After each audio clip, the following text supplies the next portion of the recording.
Hey guys, welcome to this first bi-weekly review. In this videos, we're going to try to make a very short, very brief, but very explanatory summarize of what we have seen on the past 2 weeks. This will be the first time. I hope it works. I hope you find it useful so you can study, or maybe if you had some doubts and you were not comfortable enough to raise your hand and ask for questions, well, this video I'm hoping will help you understand in a very short manner everything that we have seen since we started the semester up until now. So let's get down to the basic foundations of management. As you remember, in our very first class, we started seeing what was the real meaning of management. What is the real purpose of administration as a course, as a class that you will have on sixth semester? And if you can recall, we started saying that management is not only a class in which you would see a lot of theory, a lot of concepts that have to do with your career or with your future life as an executive, as a consultant, or even as a small entrepreneur. Administration and management have to do everything with not just these topics in class or these concepts, but with everything that you will use in your life. Management is not only a subject, it's also a way of making your life easier and a way that you can try to ensure that every project, every work that you will do, or every idea that you want to make real will be successful. And how will we accomplish that? Well, we said that the course's goal or the purpose of this course is to give you the desired knowledge, but also to make you acquire the best skills in management that you can get so you can start practicing it right now. When we went over the contents of this course, I told you that the first unit or the first block that we will evaluate would be the background and sort of the history of administration.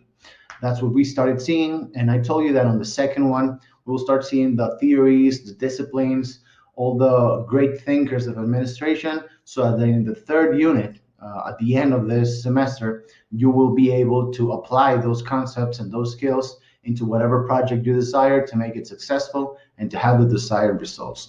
So first things first, when did administration begin? Administration didn't begin in factories. It didn't begin when it started being a necessity for entrepreneurs and businessmen to manage their big companies. Administration started when humankind became sedentary. Why? Because when we were nomads, when we were just hunting all across the land, we didn't have the proper need of management because we used to be on the run, hunting, and just living in whatever cave we wanted. But when humankind became sedentary, when humans gathered this knowledge on how to properly manage agriculture, how to settle down in one place, they started learning not only how to treat the land and to produce something out of the land and to establish um, a city, a town, or any population, but they started having the necessity to administrate whatever goods they could get from agriculture. Why is this? Because as soon as they established in some place and they get this stability and started procreating more family and reproducing, the limits of the places that they were occupying were not the desired place to have many children. They started to realize that every season, every harvest was finite. It would end eventually if there were more mouths to feed than actually crops and agricultural products. So he started managing not only the fruits and all these products that they gathered, but also they started managing functions and responsibilities. If you can remember, we talked about how this sort of primitive administration not only benefits the people of that time, but also started affecting how people were designating certain roles, certain classes. They started giving certain responsibilities to people that were more able to produce something. Some of them, the leaders of each tribe, of each establishment, were the ones that designated roles, responsibilities, and activities. So that's like the secondary administration type that you can find in primitive humankind. First, to administrate and manage all the goods that they can eat, and then to manage the responsibilities and functions of each and every one of the members of a community. So administration starts as something very natural, something that comes in a primitive way, but also in a very effective way at that time, because it was something that was not as complicated as the next step of administration, which was when people started migrating from after this division of classes, the expansion of commercial relationships with other tribes. Eventually, this huge establishments, when they become kingdoms and cities and populations, and people start working not only for themselves but for the king or for the governor or leader of community.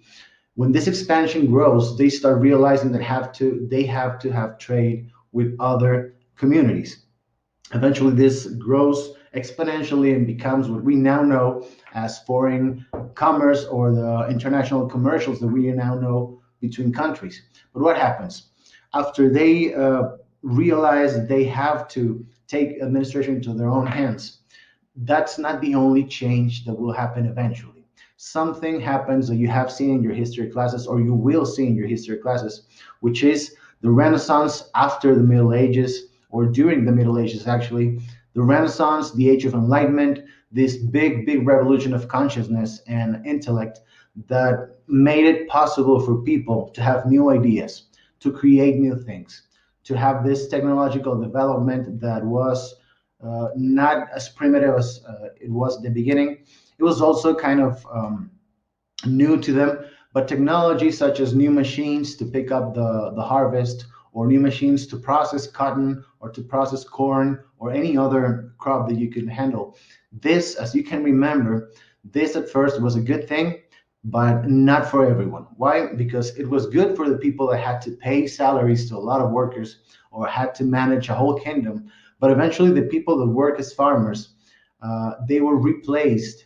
The whole flock of workers of a farm were replaced by a machine or two machines or any kind of machines. So what happens to these people? These people, they are out of a job. Unemployment is a big issue, mainly in Europe, where the Renaissance and the Age of Enlightenment had its birth.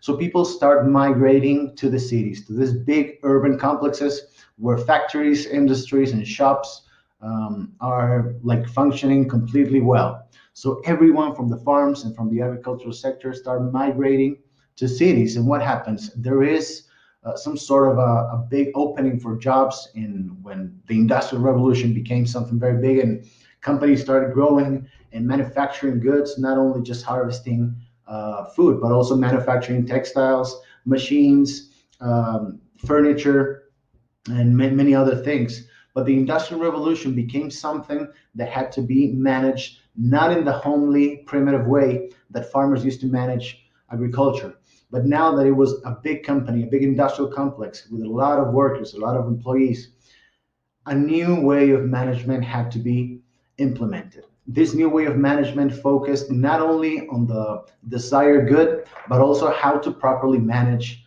the working class, how to properly manage how the workers felt, how productive they were, how they were to be trained, or even how to expand commercial relationships. So now administration turns into something that has to be studied.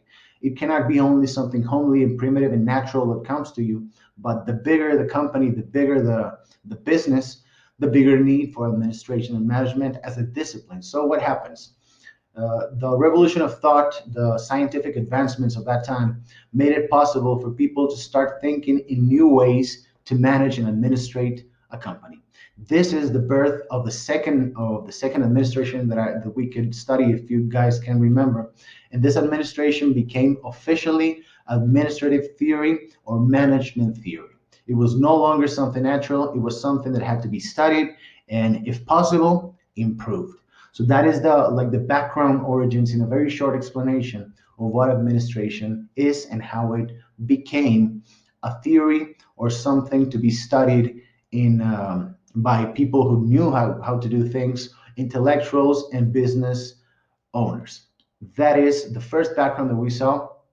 And after this, we realized how today Management is not only a necessity, but it's something key to the development of a company. You cannot have a company and want it to grow if you're not prepared to know the very least, at the very least, the basic concepts of administration.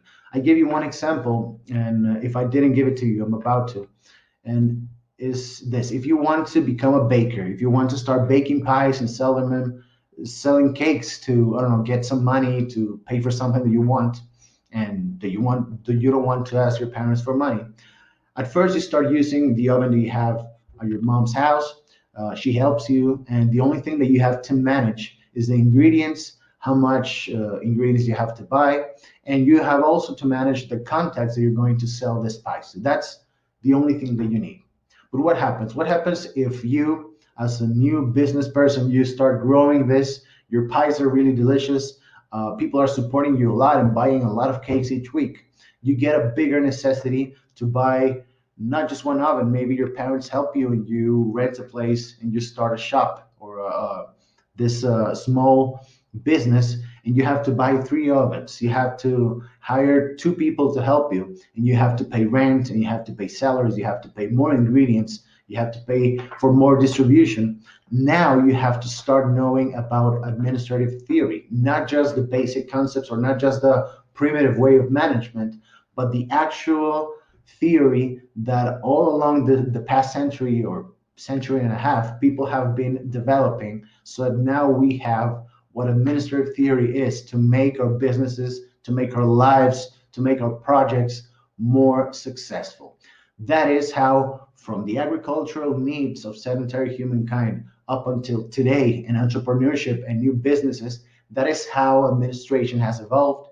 And the reason that it is important for you to know it at this point in your life in high school is because you can start managing right now. It doesn't matter if you don't want to be a business owner. It doesn't matter if you don't want to have a big enterprise. You can start managing the most useful resource or the most valuable resource that you have, which is your time and your energy. At the end of this semester, you will know how to manage it properly, but that is the main goal of this course: to manage what you have now, which is time, a little resources if you're working, and energy. So that's kind of the whole point of understanding the origins of it all.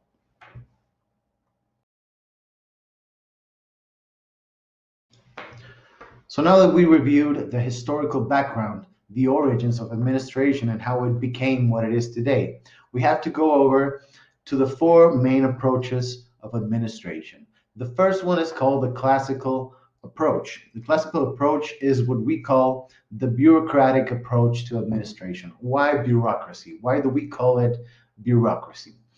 This approach of administration is based upon a structure.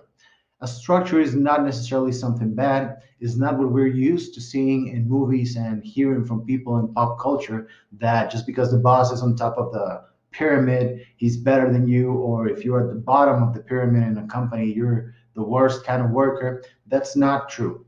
What we have to remember about classical management is that it is designed in a bureaucratic way because it has to have a structure. The first thing that pops to our minds when we say managing is a boss and some people that work for a supervisor or different levels of functions and responsibilities. And that is what it is. I mean, it's a structure, not only as a chain of command on which the top of the pyramid is dictating orders to the rest. Is more like a web, a deep web of functions and structures, and each one of them has a specific task or specific sort of responsibility. So the classical management has to sort of explain to us in a very logical way how some people have to lead and some people have to follow. Not because one of them is better than the rest, but because one of them has different responsibilities. The more responsibilities you have, the more people that will have to work alongside you or for you. So classical management is how you have to make a better structure, or you have to regard a company as a very deep web or pyramid of functions on which each one of the people that interact in this web have a role. They have, according to their abilities, to some sort of hierarchy if it's a corporate office. they have a specific function, and if they develop this function correctly, they will like give the company a little part of them regarding production, regarding how the clients see the company. So it's like everyone has to pull up their own weight, everyone has to accomplish whatever they are told to do. And it started being that, or the reason that the classical approach is the first one that you have to see, is because it's the most natural way of growing a company. And when a company starts growing, not everyone could be a boss, not everyone can take decisions or take the same amount of responsibility, because it's a very natural thing, or a very natural way of the human being, that the bigger the company gets, the more necessity it is to break it down into groups and to break down or delegate responsibility according to knowledge, according to maybe how long they have been working in the company, therefore how much wisdom they have on the matter or in the product they're doing. So it's a very structured way in which companies manage not only power or responsibility, but also the functions that every single worker does in a company. So that's like the most logical thing to remember about administration, the first approach. Now, the second approach came around early 1900s, late 1800s, early 1900s, and it's the behavioral approach. What happens here? When the Industrial Revolution is booming, when the commercial relationships between cities, between countries starts expanding more and more, and there is a bigger offer of employment, a bigger demand of products, and business is booming, just like they say in the United States. The Industrial Revolution made a very big change on how workers were treated. Why? Because the more need that people had for employment made them take the risk of taking jobs that paid less, or taking jobs that were more dangerous. So therefore, they were working in a very sort of enslaving kind of relationship. They were not regarded as persons. They were regarded as just another machine, or they were thought of just being just another part of a bigger mechanism. So they started losing the focus on the humanistic approach and understanding that people are people. They cannot just be treated as machines.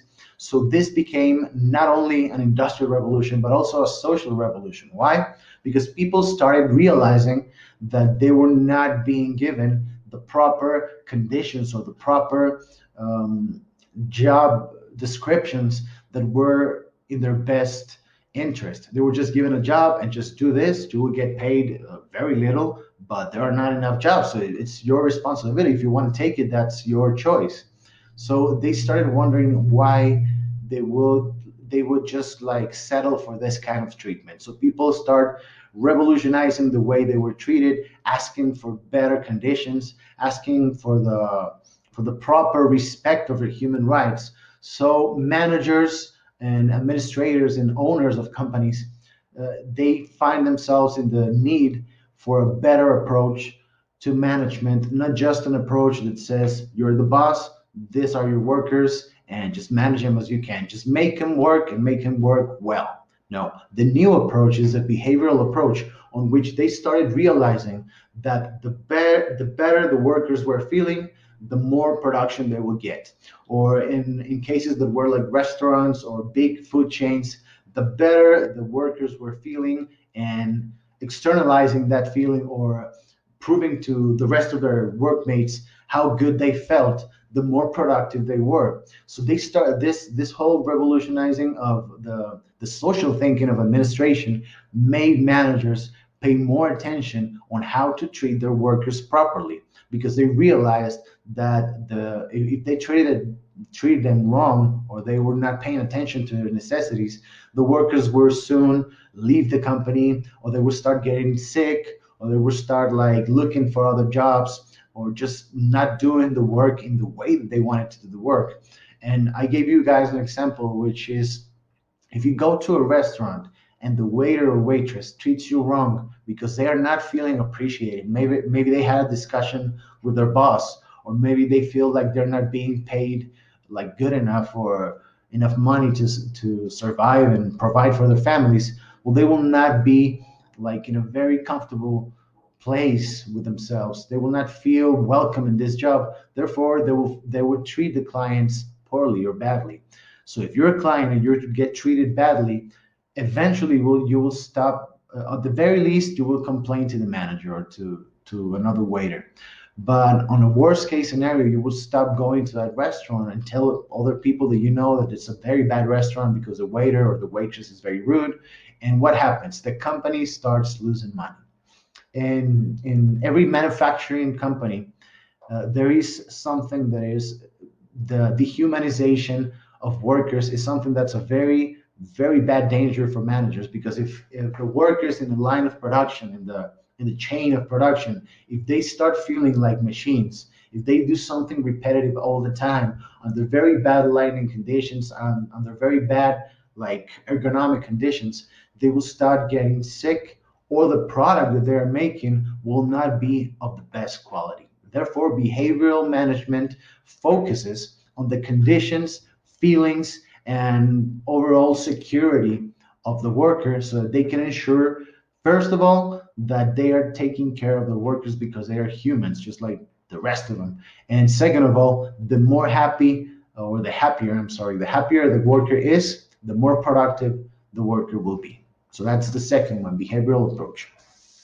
The third one is the systems approach. And just like the word says it is focused on systematic procedures. It doesn't just necessarily mean that it's focused on systems like computers, software, and all those things are intangible. Systems administration or system approach to administration focuses on how the processes or the procedures of a company can be optimized to get better results. And there are, the key word to remember what it is about is procedures. Not focusing, of course, they focus on everything, but the classical management focuses on the chain of command and bureaucracy and different positions. The behavioral approach focuses on the worker and how he or she feels. And the systems approach is more or less a combination of the last two, but regarding every process inside a chain of production. What I mean is that there are three main systems inside a company, mainly in manufacturing companies. The first one is an open system. An open system is where an area of a certain area of the chain of production is open and participating and dependent to other areas. Therefore, they have more communication and they add value to the product. And eventually the product becomes better because there is communication, or the systems are open to interact with each other. The second kind of system approach is the closed system approach, in which, depending on the product, for example, pharmaceutical products, they have to be really, really specific, and they cannot have communication with other departments because it might be contaminated. Not every part of the company can add value or add content to the product because it can be compromised. So that's a closed system. And there is another type, which is the subsystem. It's not that it's different from the other ones, but the subsystem is like little systems that provide the other ones with product, with raw materials, with information, such as, for example, in an airport. A subsystem of an airport is the transportation in bigger airports than the one in our city. The transportation from Terminal 1 to Terminal 2, that you have to get a bus, and that bus takes you to a different part of the airport. The whole system is the complete airport, but a subsystem is a transportation of people in a bus or in a little cart from one place to another. The same as in our bodies. Our bodies are all big systems, but they have subsystems, just like the circulatory system, the respiratory system, and all the other, the digestive system, the nervous system. All of those are subsystems of a bigger complex.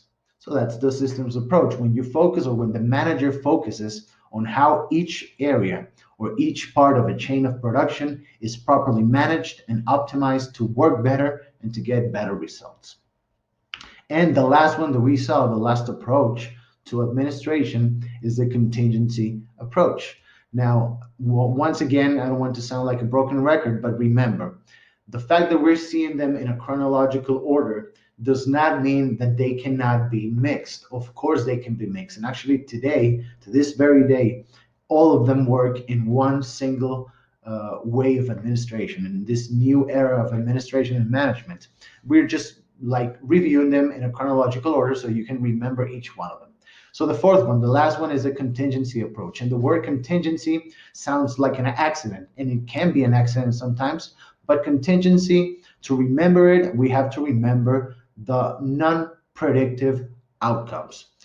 There is a saying among all the administrators that study contingency approaches, which is that you can remember contingency by asking yourself, what if?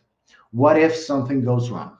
What if we invest more in this area? What if our workers go on a strike?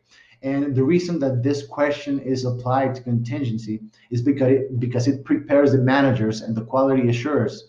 It prepares them to be absolutely on the lookout for every possible outcome. They have to be prepared and anticipate what they can do in a situation in which something not predicted happens. For example, this whole pandemic, this whole COVID sickness that is actually revolutionizing the way people make businesses, specifically the ones that are food related or related to bars and anything that has to do with entertainment. Nobody expected this pandemic. A lot of companies have gone bankrupt because they were not able to make their companies like properly flexible to this kind of situation. They were not prepared. So this contingency was not on the minds of the managers of many companies. Therefore, those companies are suffering. Some of them are broke, and some of them already disappeared. So the contingency is something that you have to anticipate. The contingency approach tries to imagine all the possible unpredictable situations that will happen to a company, and therefore they are forced to prepare for everything and have a solution for everything. And I don't know if it was with you guys, but I gave one of the classes the example of a friend of mine that is well, he works as a hand carrier. A hand carrier is a person that gets a call, even if it's in the middle of the night. That person gets a call and they tell him, go to the airport, you're going to travel to I don't know, Peru, Chile, Hong Kong, or any other country on which a certain company has one of their facilities. For example, the manufacturing industry or the maquiladora industry. It's more expensive for them to ask for a replacement of one of the parts of a machine, ask for it to their central, then they have to do a lot of paperwork and they have to go over customs in every airport. They have to pay a lot of fees. They have to wait a long time. And the longer they wait, the more money a maquiladora loses. Every manufacturing industry that is constantly working and that has a constant cycle of production will be very much affected by a delay in the production. So these people, the hand carriers, just like my friend, it's easier to just tell them, I have the part here in Chihuahua.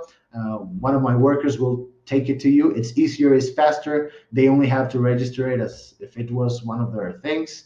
And they get there, instead of getting there in 5 days, or getting the piece in 5 days, or this part for the machine in 5 days, they will get it in 12 hours or in as long as the flight takes. For example, he has a lot of flights to South America.